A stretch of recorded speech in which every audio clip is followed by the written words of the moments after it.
नमस्कार, स्वागत है आप सभी का। मैं हूं प्रीति सिंह। इस वक्त की अहम खबरों के साथ बुलेटिन की शुरुआत करेंगे, लेकिन उससे पहले बात कोविड महामारी से बचाव की।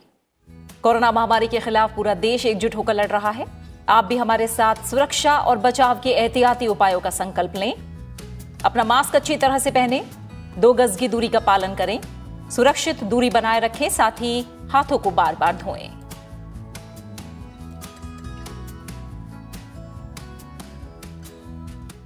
और अब शुरुआत करते हैं मुख्य समाचारों के साथ। आत्मनिर्भर भारत के लिए युवाओं में आत्मविश्वास की भावना जरूरी। प्रधानमंत्री नरेंद्र मोदी ने शिक्षा क्षेत्र के लिए बजटीय प्रावधानों पर वेबिनार को किया संबोधित। कहा, नई शिक्षा नीति ज्ञान और शिक्षा के साथ साथ छात्रों का बढ़ाएगी आत्मविश्वास।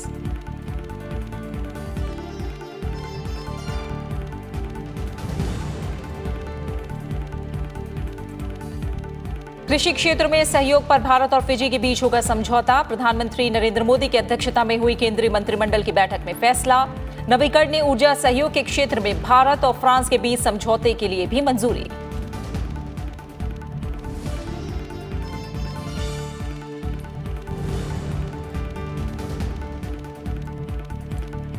जैव तकनीक उद्योग से जैव अर्थव्यवस्था में बदलाव की ओर अग्रसर है भारत। उपराष्ट्रपति एम वेंकैया नायडू ने ग्लोबल बायो इंडिया 2021 कार्यक्रम में कहा, कई उद्योगों के लिए आधार है जैव तकनीक।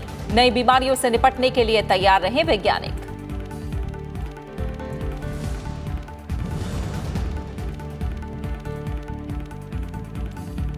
देश के सभी निजी अस्पतालों को कोविड टीकाकरण केंद्र के रूप में काम करने की अनुमति। अस्पतालों की क्षमताओं का 100% हो सकेगा उपयोग। राज्यों और केंद्र शासित प्रदेशों को कोविड टीकों का बफर स्टॉक रखने की मनाही।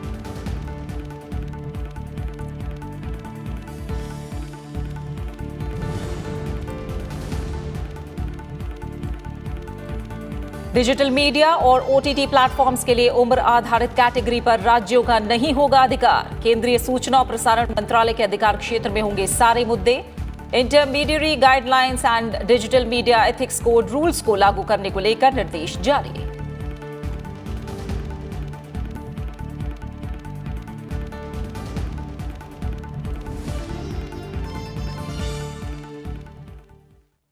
केंद्रीय बजट में किए गए प्रावधान से शिक्षा को रोजगार परक बनाने के सरकार के प्रयासों को विस्तार मिला है। प्रधानमंत्री नरेंद्र मोदी ने शिक्षा क्षेत्र में बजट प्रावधानों को लागू करने पर आयोजित एक वेबिनार को संबोधित करते हुए ये बात कही। प्रधानमंत्री ने कहा कि इस साल के बजट का पूरा ध्यान स्वास्थ्य के बाद शिक्षा, कुशलता, अनुसंधान और नवाचार पर है। शिक्षा क्षेत्र में बजट प्रावधानों को लागू करने पर आयोजित वेबिनार को संबोधित करते हुए प्रधानमंत्री नरेंद्र मोदी ने कहा कि आत्मनिर्भर भारत के निर्माण के लिए देश के युवाओं में आत्मविश्वास जरूरी है, जो उनकी शिक्षा, ज्ञान और कौशल से सीधे जुड़ा हुआ है। उन्होंने कहा कि नई राष्ट्रीय शिक्षा नीति इसी को ध्यान में रखकर बनाई गई है। प्री नर्सरी से पीएचडी तक राष्ट्रीय शिक्षा नीति के हर प्रावधान को जल्द से जल्द जमीन पर उतारने के लिए अब हमें तेजी से काम करना है। कोरोना की वजह से अगर रफ्तार कुछ धीमी भी पड़ी थी, तो अब उसके प्रभाव से निकलकर हमें जरा गति बढ़ानी भी जरूरी है और आगे बढ़ना भी जरूरी है। प्रधानमंत्री ने कहा कि नई राष्ट्रीय शिक्षा नीति में भारतीय भाषाओं के इस्तेमाल को प्रोत्साहित किया गया है और ये विभिन्न भाषाओं के विशेषज्ञों की जिम्मेदारी है कि वे विश्व की श्रेष्ठ ज्ञान सामग्री भारतीय भाषाओं में उपलब्ध कराएं। स्किल डेवलपमेंट हो या फिर रिसर्च और इनोवेशन, वो कॉम्प्रिहेंशन यानी समझ के बिना संभव नहीं है। इसलिए नई राष्ट्रीय शिक्षा नीति के माध्यम से देश के एजुकेशन सिस्टम में ये सबसे बड़ा सुधार लाया जा रहा है। इस वेबिनार में बैठे तमाम एक्सपर्ट, तमाम शिक्षाविदों से बेहतर ये कौन जानता है कि विषय की समझ में भाषा का एक बहुत बड़ा योगदान होता है। नई नेशनल एजुकेशन पॉलिसी में स्थानीय भाषा के ज्यादा से ज्यादा उपयोग के लिए प्रोत्साहन दिया गया है। प्रधानमंत्री ने कहा कि इस साल के बजट में स्वास्थ्य के बाद एजुकेशन, स्किल, रिसर्च और इनोवेशन पर ही सबसे ज्यादा ध्यान दिया गया है। इस वर्ष के बजट में हेल्थ के बाद जो दूसरा सबसे बड़ा फोकस है वो एजुकेशन, स्किल, रिसर्च और इनोवेशन पर ही है। देश के यूनिवर्सिटी, कॉलेज और R&D इंस्टीट्यूशंस को मैं बेहतर सिनर्जी आज हमारे देश के सबसे बड़ी जरूरत बन गई है। इसी को ध्यान में रखते हुए ग्लू ग्रांट का प्रावधान किया गया है, जिसके तहत अभी 9 शहरों में इसके लिए जरूरी मैकेनिज्म तैयार किए जा सके। प्रधानमंत्री ने कहा कि भारत ने हाइड्रोजन वाहनों का परीक्षण किया है और अब परिवहन में ईंधन के रूप में हाइड्रोजन के इस्तेमाल के लिए उद्योगों को तैयार करना है। उन्होंने कहा कि देश को ऊर्जा क्षेत्र में आत्मनिर्भर बनाने के लिए हाइड्रोजन ईंधन और हरित ऊर्जा का बहुत महत्व है। इसलिए बजट में हाइड्रोजन मिशन की बड़ी परियोजना की घोषणा की गई है। Bureau report, Rajya Sabha TV. केंद्रीय मंत्रिमंडल ने नवीकरणीय ऊर्जा सहयोग के क्षेत्र में भारत और फ्रांस के बीच नवीकरणीय ऊर्जा क्षेत्र में हुए एक समझौते को बुधवार को मंजूरी दे दी। जनवरी 2021 में हस्ताक्षर किए गए समझौते को मंत्रिमंडल ने मंजूरी दी है। इस समझौता ज्ञापन का उद्देश्य आपसी लाभ, समानता और पारस्परिक संबंधों के आधार पर नवीन और नवीकरणीय ऊर्जा के क्षेत्र में द्विपक्षीय सहयोग को बढ़ावा देने का आधार स्थापित करना है। इस समझौता ज्ञापन में सौर, वायु, हाइड्रोजन और बायोमास ऊर्जा से जुड़ी प्रौद्योगिकियां शामिल हैं। यह समझौता ज्ञापन नवीकरणीय ऊर्जा के क्षेत्र में प्रौद्योगिकीय जानकारी के विकास में सहायता करेगा। इससे साल 2030 तक 450 गीगावाट की स्थापित नवीकरणीय ऊर्जा क्षमता का महत्वाकांक्षी लक्ष्य अर्जित करने की प्रक्रिया में मदद मिलेगी।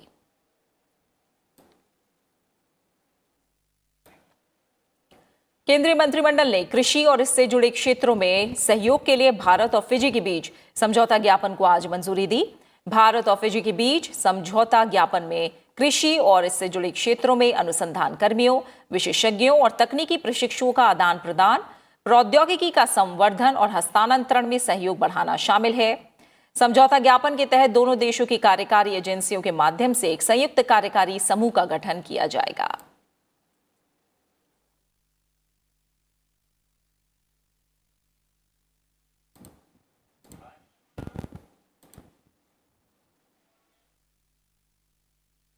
इंटरनेट मीडिया और ओटीटी प्लेटफॉर्म के लिए सेंसरशिप और सेल्फ रेगुलेशन से जुड़ी intermediary guidelines and digital media ethics codes rules 2021 को लेकर सूचना और प्रसारण मंत्रालय ने ज्ञापन जारी किया है, जिसमें साफ किया गया है कि कोड के भाग 3 से जुड़े सारे विषय वस्तु पर सूचना और प्रसारण मंत्रालय के प्रशासनिक अधिकार होगा। भाग 3 से जुड़े किसी भी मुद्दे पर राज्य सरकार, जिलाधिकारी और पुलिस कमिश्नर को कोई अधिकार नहीं होगा। कोड के भाग 3 में बताया गया है कि कोड ऑफ एथिक्स का पालन डिजिटल न्यूज और ओटीटी के प्रकाशक को करना होगा। इसमें ओटीटी प्लेटफॉर्म के लिए उम्र आधारित 5 प्रकार की कैटेगरी बनाई गई हैं। इनमें यू श्रेणी, UA 7+ श्रेणी, UA 13+, UA 16+ और A श्रेणी शामिल है। इसके अलावा सेल्फ रेगुलेशन के लिए 3 स्तरीय शिकायत निवारण तंत्र बनाना होगा। शिकायतों के समयबद्ध निपटारे के लिए सरकार की ओर से भी तंत्र रहेगा। शिकायतों के बारे में प्रकाशक को सरकार को जानकारी देनी होगी और शिकायत निपटान से जुड़ी सूचना समय समय में सार्वजनिक भी करनी होगी।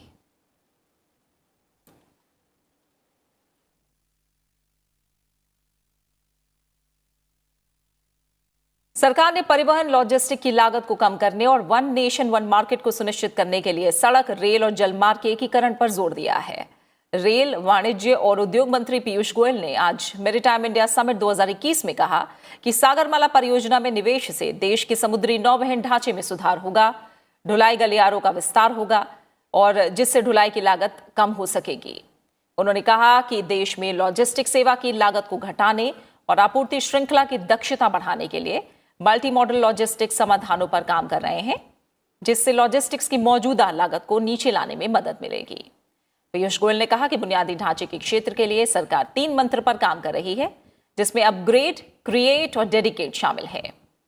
पीयूष गोयल ने कहा कि 6 वर्षों में प्रमुख बंदरगाहों की क्षमता लगभग दुगनी हो गई है। साथ ही तटीय आर्थिक क्षेत्रों के साथ स्मार्ट शहरों, औद्योगिक पार्कों और एकीकृत बंदरगाहों को विकसित किया गया है।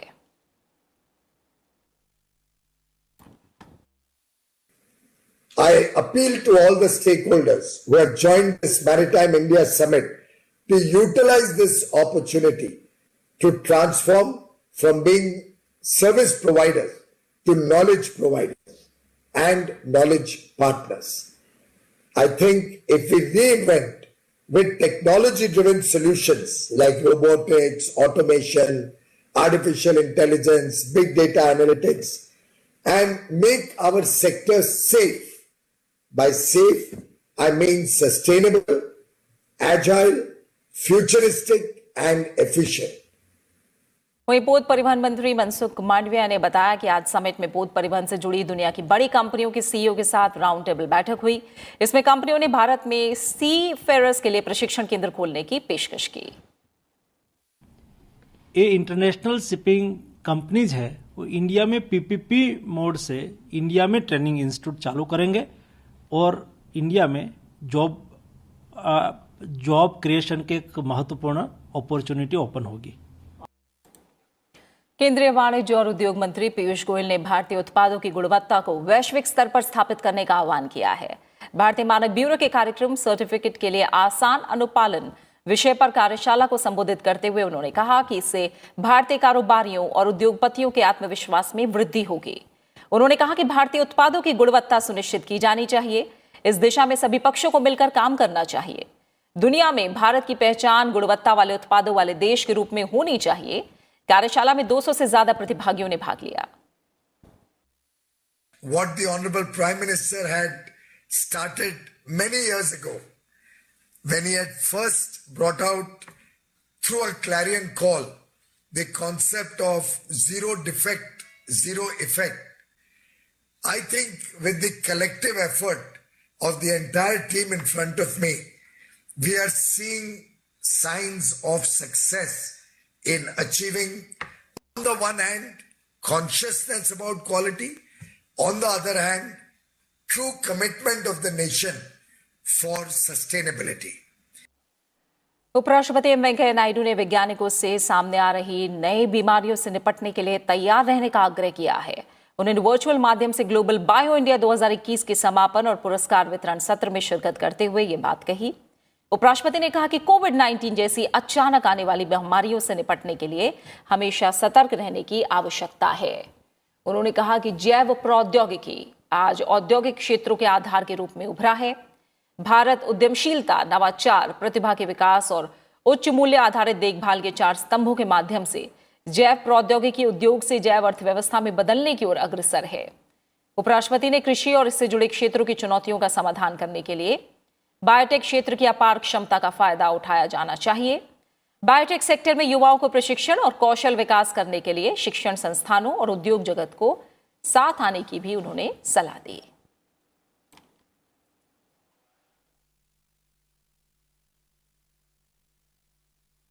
संसद के बजट सत्र के दूसरे भाग में राज्यसभा में अहम मंत्रालयों के कामकाज पर चर्चा होगी।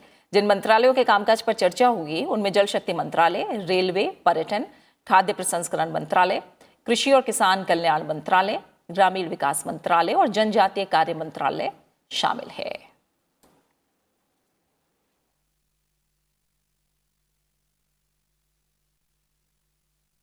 देश के कई राज्यों में आज वित्त वर्ष 2021-22 के लिए बजट पेश किया गया। गुजरात में आज दूसरी बार पेपरलेस बजट पेश किया गया। इसमें टैक्स में कोई बदलाव नहीं किया गया है। गुजरात के उप मुख्यमंत्री और वित्त मंत्री नितिन पटेल ने 2.27 लाख करोड़ रुपए का बजट पेश किया। इसमें कई अहम घोषणाएं की गई हैं। बजट में अहमदाबाद मुंबई बुलेट ट्रेन के लिए 1500 करोड़ के पैकेज देने की घोषणा की गई। साथ ही शिक्षा के लिए 32,000 करोड़ रुपए का प्रावधान किया गया है। वहीं सरकार गुजरात के ऐतिहासिक स्कूलों को हेरिटेज साइट्स का दर्जा दिलाएगी। बजट में किसानों को 10,000 करोड़ रुपए की मदद का ऐलान किया गया है। वहीं झारखंड में वित्त मंत्री डॉक्टर रामेश्वर उरांव ने वित्तीय वर्ष 2021-22 के लिए 91,270 करोड़ रुपए का बजट पेश किया। बजट में किसानों की कर्ज माफी, सड़क निर्माण और फ्री एम्बुलेंस की घोषणा की गई। साथ ही शिक्षा, स्वास्थ्य, कृषि, ग्रामीण विकास समेत कई योजनाओं के बेहतर क्रियान्वयन के लिए बजट में राशि आवंटित की गई है। राज्य के किसानों को कर्ज माफी के लिए 1200 करोड़ रुपए का प्रावधान किया गया है।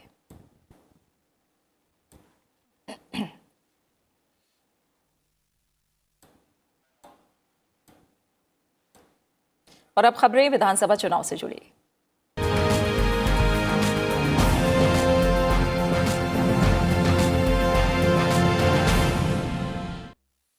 असम विधानसभा चुनाव को लेकर केंद्रीय गृह मंत्री अमित शाह के दिल्ली स्थित आवास पर आज एक शीर्ष स्तरीय बैठक हुई। असम के मुख्यमंत्री सर्बानंद सोनोवाल और वित्त मंत्री हेमंत बिस्वा शर्मा बैठक में भाग लेने के लिए गृह मंत्री अमित शाह के घर पहुंचे। बीजेपी अध्यक्ष जेपी नड्डा भी इस बैठक में मौजूद थे। इनके अलावा असम में बीजेपी के सहयोगी दलों के नेताओं ने भी इस बैठक में भाग लिया। बैठक के दौरान बीजेपी प्रत्याशियों के चयन और चुनावी रणनीति को लेकर विचार विमर्श किया गया।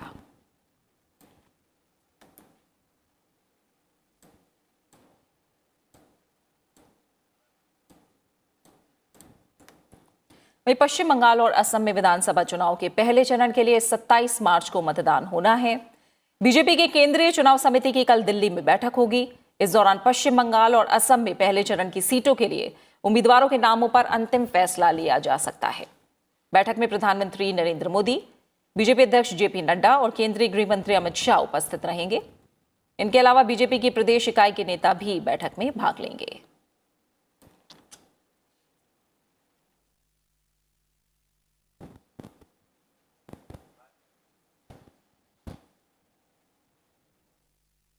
कांग्रेस ने तमिलनाडु में शुक्रवार को राज्य कार्यकारिणी समिति की बैठक बुलाई है। यह बैठक डीएमके के साथ सीटों के बंटवारे पर कोई नतीजा नहीं निकलने के बीच होने वाली है। कांग्रेस के तमिलनाडु प्रभारी दिनेश गुंडूराव ने कहा कि पार्टी की मंगलवार को एक दौर की वार्ता हो चुकी है, लेकिन सीटों के बंटवारे के मामले में अभी फैसला नहीं हुआ है। सीटों के बंटवारे के मामले में गुरुवार और शुक्रवार को आगे की बैठकें होंगी। वहीं डीएमके विधानसभा चुनाव के लिए इंडियन यूनियन मुस्लिम लीग और एमएमके के साथ पहले ही सीटों के बंटवारे का समझौता हो चुका है।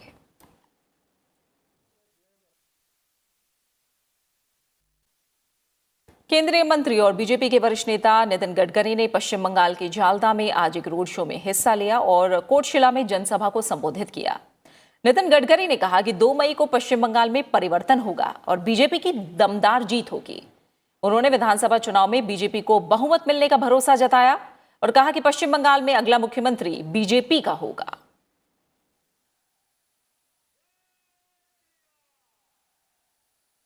नितिन गडकरी ने यह भी कहा कि पश्चिम बंगाल की जनता ममता बनर्जी की सरकार से निराश है और टीएमसी के नेता सत्ताधारी पार्टी को छोड़ते जा रहे हैं।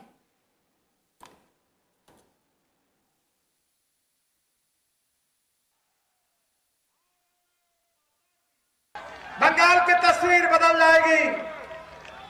गांव गरीब मजदूर किसान का कल्याण होगा। महिला पुरुषों को रोजगार मिलेगा, युवाओं को रोजगार मिलेगा और सुखी समृद्ध संपन्न बंगाल हिंदुस्तान के प्रगतिशील और समृद्ध राज्यों में निर्माण होगा। इसी बात के लिए आपका आशीर्वाद मांगने के लिए मैं आया हूं। पश्चिम बंगाल में विधानसभा चुनाव से पहले दल बदल का सिलसिला जारी है। इसी क्रम में सत्ताधारी तृणमूल कांग्रेस को आज एक बार फिर झटका लगा। आसनसोल के 3 पार्षद तृणमूल कांग्रेस को छोड़कर आज बीजेपी में शामिल हो गए। तीनों पार्षदों ने कोलकाता में बीजेपी की सदस्यता ली।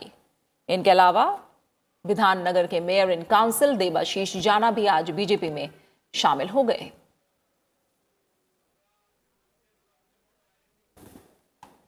इससे पहले आसनसोल के पूर्व मेयर और पंडेश्वर के टीएमसी विधायक जितेंद्र तिवारी ने भी कल बीजेपी का दामन थामा था। वहीं दूसरी तरफ बांग्ला फिल्म अभिनेत्री सायंतिका बैनर्जी विधानसभा चुनाव के मद्देनजर आज सत्ताधारी तृणमूल कांग्रेस में शामिल हो गई। इस मौके पर टीएमसी के महासचिव पार्थ चैटर्जी, मंत्री सुब्रत चैटर्जी और ब्रात बसु उपस्थित थे।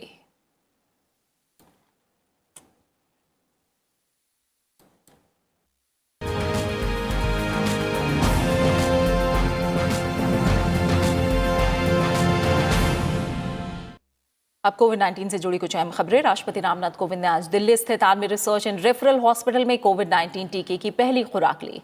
राष्ट्रपति ने उन सभी लोगों से टीका लगवाने की अपील की जो टीकाकरण अभियान के दूसरे चरण के तहत इसकी पात्रता रखते हैं। राष्ट्रपति ने इतिहास के सबसे बड़े टीकाकरण अभियान को सफलतापूर्वक लागू करने के लिए सभी डॉक्टरों, नर्सों, स्वास्थ्य कर्मियों और प्रशासकों को धन्यवाद भी दिया। देश भर में चलाए जा रहे कोविड-19 टीकाकरण अभियान के दूसरे चरण के तहत 1 मार्च से 60 वर्ष से अधिक आयु के वरिष्ठ नागरिकों और गंभीर बीमारियों से पीड़ित 45 वर्ष से अधिक आयु के लोगों को टीका लगाया जा रहा है। टीकाकरण के लिए लोग कोविन 2.0 पोर्टल या आरोग्य सेतु ऐप पर पंजीकरण करा सकते हैं।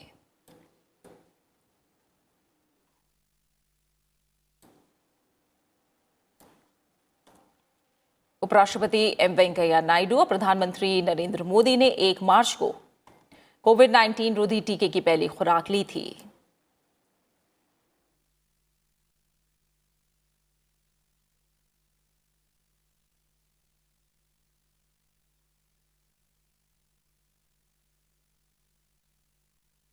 देश में राष्ट्रपति, उपराष्ट्रपति और प्रधानमंत्री के वैक्सीनेशन के बाद तमाम मंत्री और नेता वैक्सीन की डोज ले रहे हैं।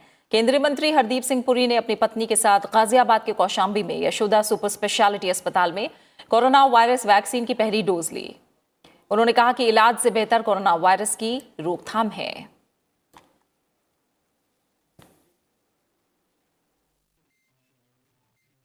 मेघालय के राज्यपाल सत्यपाल सिंह मलिक ने शिलोंग में कोविड-19 वैक्सीन की पहली खुराक ली।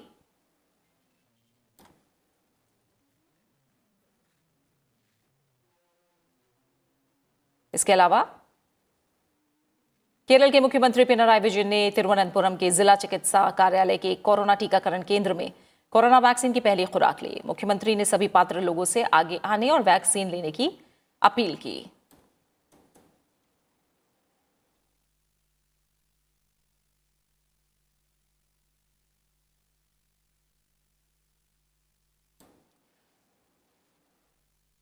साथ ही गोवा के मुख्यमंत्री प्रमोद सावंत ने भी आज कोरोना वैक्सीन की पहली डोज ली। उन्होंने सभी पात्र लोगों से टीकाकरण करवाने की अपील की।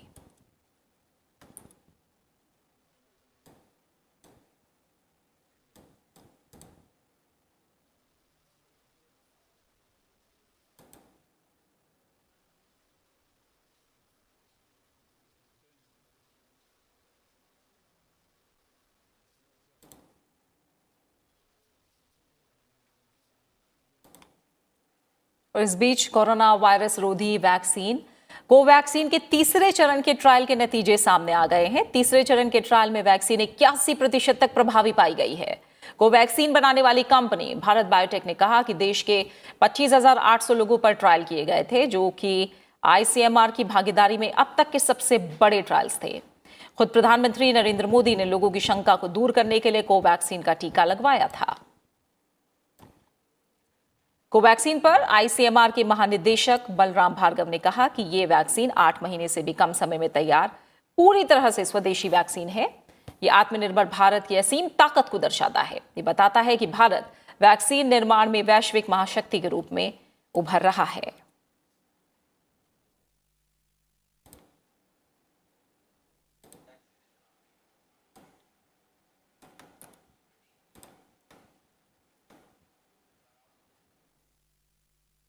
केंद्र सरकार ने अस्पतालों में कोविड टीकाकरण के लिए समय सीमा को हटा दिया है और 24 घंटे टीकाकरण की अनुमति दी है।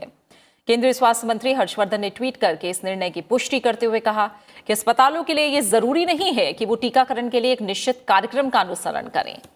इससे टीकाकरण अभियान को गति देने में मदद मिलेगी।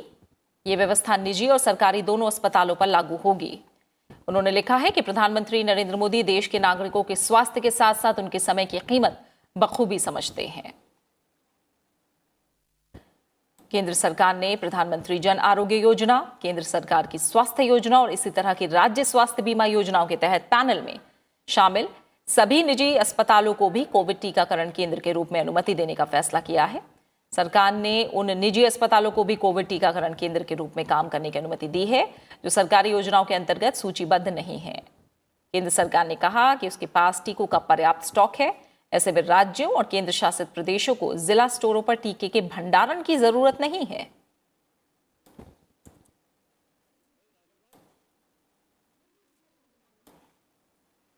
इस बीच महाराष्ट्र, केरल, पंजाब, तमिलनाडु, गुजरात और कर्नाटक में कोविड के दैनिक मामलों में बढ़ोतरी जारी है। सोमवार को देश भर में 14,989 नए मामले सामने आए। इसमें इन राज्यों का योगदान 85.95% है। महाराष्ट्र में कल सबसे अधिक 7,863 नए मामले दर्ज किए गए।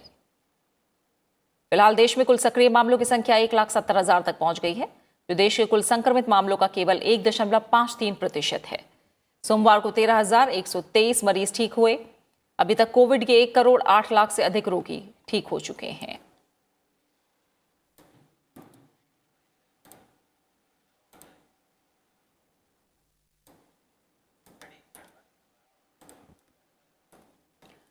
आज विश्व वन्य जीव दिवस है। दुनिया भर में वन्य जीवों की सुरक्षा और वनस्पतियों की लुप्त प्रजातियों के प्रति लोगों को जागरूक करने के मकसद से विश्व वन्य जीव दिवस मनाया जाता है। उपराष्ट्रपति एम वेंकैया नायडू ने विश्व वन्य जीव दिवस के मौके पर ट्वीट संदेश में कहा कि वन्य जीवों सहित अपने प्राकृतिक परिवेश और संसाधनों का संरक्षण नागरिकों का संवैधानिक कर्तव्य है। मनुष्य पृथ्वी का स्वामी नहीं है, बल्कि उसे अन्य जैविक प्रजातियों के साथ साझा करता है। हमारा अस्तित्व ही प्रकृति पर निर्भर है।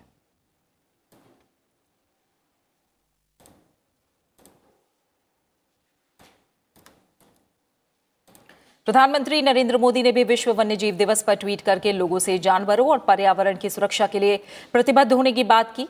प्रधानमंत्री ने ट्वीट संदेश में कहा कि चाहे शेर हो, बाघ हो या तेंदुए हो, भारत में विभिन्न वन्यजीवों की आबादी में लगातार वृद्धि हो रही है। हमें अपने वनों की सुरक्षा और जानवरों के लिए सुरक्षित आवास सुनिश्चित करने के लिए हर संभव कोशिश करनी चाहिए।